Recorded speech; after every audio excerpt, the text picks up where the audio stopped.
In this video we're breaking down the real cost of gaming PCs in 2025 because if you're thinking about upgrading your setup or buying a new gaming machine this year, you're going to want to know exactly where your money is going, what's actually worth paying for, and which parts are still massively overpriced. So let's get into the truth behind gaming PC pricing right now and what you should buy or avoid.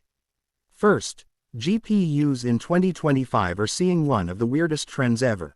Mid-range cards have gotten way better while high-end cards keep getting more expensive even if the performance jump isn't always worth it. So if you're thinking about a new graphics card, the real sweet spot this year is the upper mid-range because you're getting almost flagship performance at sometimes half the price, and this is where companies are finally starting to focus. Another big thing nobody talks about is how CPU pricing is changing in 2025, because right now you don't actually need top-tier CPUs for gaming. Most current titles barely use more than 6 to 8 cores. So if you've been stressing about getting the latest extreme processor, relax, because older 2023-2024 CPUs are still crushing modern games and cost way less now, which instantly saves you a huge chunk of money.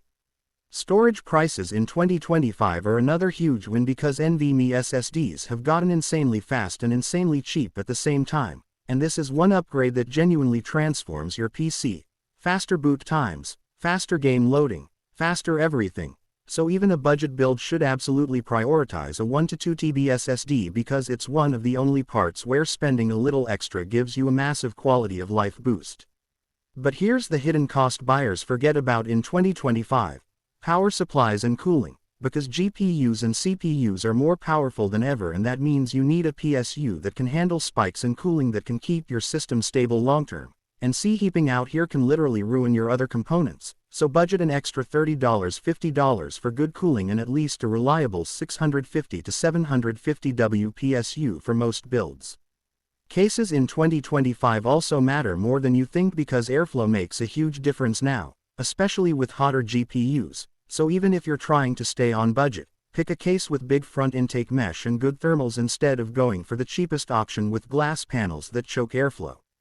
Now let's talk pre-built versus DIY, because pre-built gaming PCs in 2025 are actually better than previous years thanks to competition and more transparency, but you still need to avoid pre-builts with cheap motherboards, low-quality PSUs, or locked BIOS features, so always check the specs carefully because a lot of pre-builts look great on paper but cut corners where you don't notice.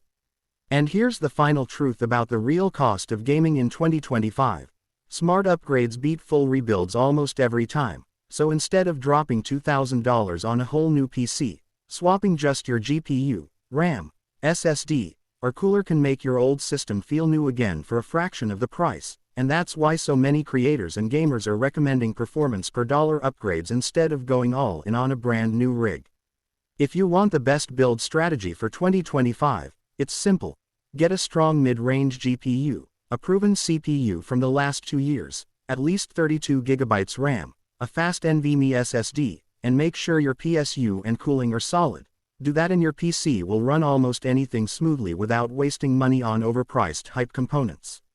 So before you buy anything in 2025, check benchmarks, compare price to performance, and focus on real-world gaming needs instead of flashy specs, and you'll save hundreds while building a system that actually performs like a beast.